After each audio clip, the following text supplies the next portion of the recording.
race fans, my name is Taylor, and welcome to Above the Yellow Line, the podcast where we talk about all the updates, theories, news, recaps, and more of the NASCAR Cup Series. Today is a pre-race discussion of the Dixie Vodka 400 at Homestead Miami Speedway coming up this weekend, and it's also a general updates discussion. So I'm going to split this podcast in half, starting with general updates, which is going to take a little bit longer just because there's a lot more that unfolded after the Daytona road races, and then we're going to move on to talking about next week's race schedule and lining up the odds with that race. A quick interjection before we go into the actual updates. This is sort of an update within itself too, but the Daytona road course last weekend brought in 4.75 million views, which is much better than the Daytona 500 did. It was the most watched road course race event since 2014, so that's some good news for the race and for NASCAR, especially because the viewership was let down for the Daytona 500. It was the least amount of views the Daytona 500 has ever received. So it was a little scary there to start off the season, but as I spoke about in podcast previous, it's also because of the rain delay that started the race that went until at least Eastern Standard Time, 12:30 in the morning. So it's good to see viewership is up. It was also good to see that the viewership this weekend had some things to say about the race. They were very engaged on social media with the way all three series ran the races. With procedures of the race, I mentioned last podcast I would like to see NASCAR implement what we call local cautions in their road courses to help with race efficiency and to help slim down some of the races in the times, especially when we're under the cautions. And specifically, I'm talking about the truck race here because those cautions were a little bit messy. So I've been keeping tabs to see if anyone from NASCAR issued a statement about this after this weekend, and it looks like we did get a response. According to Scott Miller, who is the VP of competition for NASCAR does not intend to implement or put these cautions into their road courses. He said, quote, "Under no circumstance are we going to have local yellows with our equipment and our personnel out on the track. Local yellows are something that we can talk about, but honestly, concept-wise, it is good, but in practice, I don't really think that it keeps us from throwing a full course caution hardly ever." With this quote, I understand what he means completely. I understand what he's saying. I know with different series comes different capabilities and differences in effectiveness to have local cautions or not, especially with just stock cars in general. They're not the Indy cars. They're not Formula One. I think it may be worth a shot, though, to at least give this a shot on the off season, maybe get a few cars out there and see what they can maneuver around the track, what works for this type of competition. So I do think what they have going for them here, at least if we're not doing local cautions, is the fact that you can have something happening in turns 3 and 4, and as soon as the cars go by in 3 and 4, there's a caution right behind them, and by the time they go around the track again and they go back to that same turn, the caution could be cleaned up because it takes such a long time to go around the track. So now that we've talked about that procedure and the outcomes from NASCAR addressing that, let's talk about how NASCAR addressed team fines this weekend. 2 Cup Series crew chiefs were fined after the O'Reilly 253 for an unsecured lug nut on their cars. These were the number 2 of Brad Keselowski and the number 20-year winner of Christopher Bell. Another pretty serious fine doesn't come from the car themselves, but it comes from a team. The Chip Ganassi team was issued a 1-race suspension on Monday after violating a COVID-19 protocol. They violated the rule that stated they cannot bring a non-essential individual into the competition area, and on top of that violation of a 1-race suspension, Ganassi was fined $30,000. To be clear, and this is what confused me because I thought the whole team was suspended for 1 race, but this has no effect on the drivers, Kurt Busch, Ross Chastain, or their teams from being in the competition on Sunday. It just affects Chip Ganassi himself. According to Bob Pockras on Twitter, Ganassi he's allowed to be in the grandstands with a ticket or using a sweet ticket like a fan would coming into the race, but he can also not be on the radio with the team. So also talking about COVID and rules and guidelines this weekend at Homestead, the Spire Motorsports number 7 team will lose some members of their team due to COVID-19 protocol as well. They posted this statement on Wednesday announcing that filling the crew chief spot this weekend is Steve Letarte, who will sit on top of the pit box for the first time since 218 races ago, which was 6 years ago. I'm very excited to see him back on the pit box for unfortunate circumstances for the team, who are losing their crew chief and 2 other crew members, but hopefully it'll work out this weekend and Corey LaJoie will finish very well. So, some bad outcomes and repercussions from last weekend at the road course. Let's switch gears, still talking about the road course, but talk about a driver who had a very good outcome this weekend. Ty Gibbs from the Xfinity Series won his first Xfinity Series start and National NASCAR Series start, as I mentioned in Podcast 8. Because of his impressive run and win, Joe Gibbs Racing announced that Ty Gibbs will compete in 14 more Xfinity races this season. I'm going to go down the list here, so bear with me. These races are at Phoenix, Martinsville, Darlington, Dover, Charlotte, Mid-Ohio, Pocono, Road America, Watkins Glen, Indy, Michigan, Richmond, Charlotte Road Course, and Kansas. Apparently, this deal was in talks before his wins, but with his wins, I'm sure it totally solidified the deal. There was no more talking or discussing. This is what it is. So, taking a look at the schedule too, like I said, you'll notice a trend. It appears he's also driving the rest of the road courses in the Xfinity lineup. So, we'll maybe and hopefully see another Ty Gibbs win in some of these, or at least see him run very well, as he showed he is very good at road courses this weekend. This is a great opportunity for Ty Gibbs, of course, here to continue to shine on the series and to make a name for himself and himself alone as a racer. I'm hoping he continues to do well enough to make the most out of these starts. I kind of see him in the same situation as like Chase Elliott and Austin Dillon. For the matter that they have family involved in racing and they have the silver spoon kind of crap around them. I mentioned in podcast 8, so these races will be important for him to showcase and prove to people that he deserves the chance and that he does have talent to back it up. And trust me, I have seen him race in, I think, two ARCA races, and I also saw him race this weekend, and his talent is not a question. He is extremely talented, extremely gifted when it comes to racing. He still has a lot to learn, but I think that with this, he's going to have incredible success, and I know I'm a new fan of his, and I'm excited to see what more he can do on the track and what more he can do to make some wins. So let's take a step back from last weekend and let's turn the topic a little bit to move on to some sponsor news and paint schemes. Some notable news for future sponsors and paint schemes come from the 9 car of Chase Elliott. This is with his new sponsor, Adrenaline Shock, and it's an energy drink, repping new colors that we've not really seen from Chase Elliott before, a black and red. Take a look at this for the Atlanta race July and the Talladega race in October.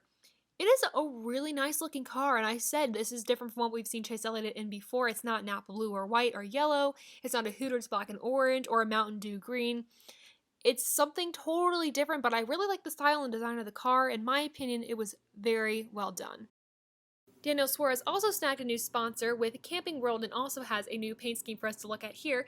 It's like he swapped colors with Chase Elliott, as Chase Elliott now is donning the red and black. Daniel Suarez is almost swapping with him as he gains a new sponsor for a few races with the blue, yellow, and white.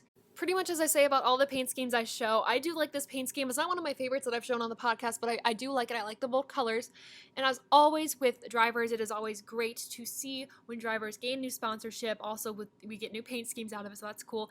And it's also great to see that Daniel Suarez is bringing in a lot of sponsors on his own with his team. He also has Pitbull as a partial team owner, which of course I know probably brings in a lot of sponsors and a lot of traction there. So this will be a really good partnership. I'm excited to see this car on the track for the few races coming up. The next paint scheme that we have to look at comes from the 43 with a Tide paint scheme from Eric Jones for the Bristol Dirt Race. And let me just say, I have been missing Tide paint schemes in this series for a long time to me, and I know I'm coming into this sport really watching it for the past 6 years. This is one of the more iconic paint schemes to me, the Tide look. It's one that I love seeing. I love also seeing, like, the Target paint scheme when Target was still a sponsor in the sport. So this iconic paint scheme mixed with the iconic kind of style of the Richard Petty Motorsports cars, the STP obviously is probably the most known car and look in the NASCAR sports. So having these two kind of combined for me is really cool to see. And also, as you know, with Tide and Bristol's going to be a dirt race. This is where this car is going to be at. I get what they're doing. It's cheesy, but it makes a statement. It's funny, Tide cleans laundry, dirt race is gross. I will say this car, as much as I love Tide being back in the sport, this car is extremely busy, and the side of the car, I don't like how the logos or the sponsorships go over the swoop on the side of the car. That's just something I don't like. I do, the classic Petty swoop, but there's just a lot going on there. Little interesting car. Another car that I'm going to talk about too is almost busier, but in a classier way. The final paint scheme I want to mention is the number 8 of Tyler Reddick with the Cheddar's Kitchen paint scheme for this weekend and for this race at the Circuits of America as well, and the Daytona race in August.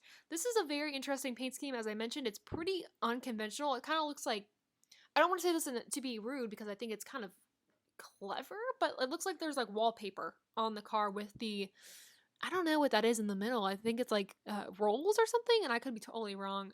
Actually, someone correct me if I'm wrong. What's on the car on the side? But it is very busy with that, and then the fade and the ombre kind of look. So this one also is not my favorite. Like Eric Jones' paint scheme, like I said, is pretty busy.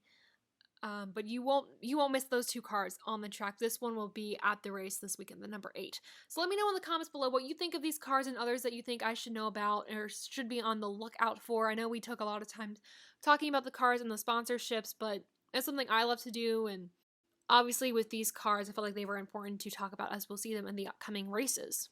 With that discussion over, and I think I'm done with all the updates now and hit all the big updates in the sport in the past week, it's time to jump into this weekend's race at Homestead Miami Speedway on Sunday, February 28th at 3:30 Eastern Standard Time. As I sort of said in the previous podcast, I am thrilled to not be at a super speedway or a road course this weekend, though those are usually my favorite tracks. It's just back-to-back, they were really exhausting. The two polar opposites have been really hard to get a gauge on how the season is shaping out to be and how the season will look because the majority of the tracks are not super speedways or are not road courses. So it'll be nice to be getting some, I guess, normal in the series, in the races, and there should be some races now to start to set the pace of the season and to see who are the top dogs to watch. With this race at Homestead and with future races, they are now allowing a limited number of fans to sit in the grandstand to watch the race, which is super exciting. This grandstand in particular this weekend is sold out completely for socially distanced viewing because it's an outside sport. So it's going to be a welcoming sight to see fans actually sitting in the seats, or mostly standing, I guess, cheering on the drivers. So speaking of the track and the grandstands, let's move over to talking about the track history and the race itself. Homestead Miami Speedway is a 1.5-mile track. This weekend's race is 267 laps and is 400.5 miles. Stages 1 and 2 are 80 laps each, and the final stage is 107 laps. Finally, the drivers will be driving a 550 horsepower package with high downforce this weekend, which is the package for all the ovals 1.5 to 2.5 miles, leaving out the super speedways. Now that we know a little bit more about the track itself, let's line up the field and see who's leading us to the green flag for this weekend's race. So starting our field to green is Denny Hamlin for the Joe Gibbs Racing number 11, and then right next to him will be Joey Logano for Team Penske in the 22. We'll talk about those when I talk about who I think is going to win this race, because that's very important to the statistics that I looked up for this track in particular and also with this weekend. So them starting in the front, to me, with this race is a little dangerous. So we'll talk about it. In third is our winner, Christopher Bell. Fourth, Kevin Harvick. Fifth is Kurt Busch. Michael McDowell is 6th. Keselowski 7th. Priest is 8th. Truex Jr. is 9th. And 10th is Cole Custer.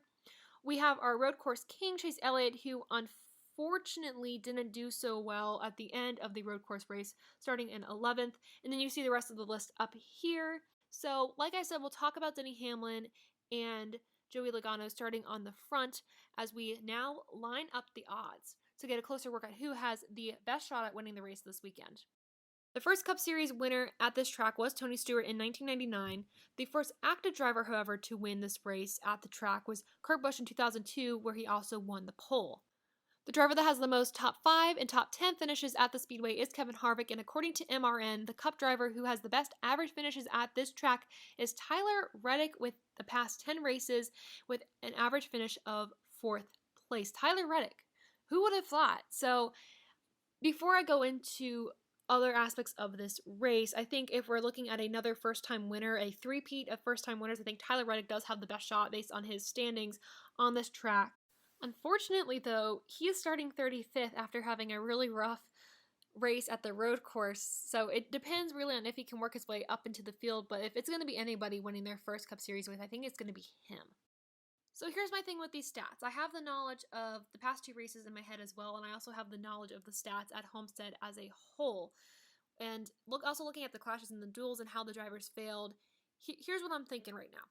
Looking at how successful Kevin Harvick was on this track with all these top 5 and top 10 finishes, he was going to be my pick. But he struggled the start of the season. I don't know if it was just the super speedway with the wrecks or if it was the road course. He just hasn't seemed to be steady or staying like in the top 5 or top 3, top 10 consistently, I guess, with all these races. Though he is top 5 in points standing this season so far, I see 2 other front runners that seem to be in the mix that are better choices to pick for this weekend's winner, and those are the drivers Joey Logano and Denny Hamlin.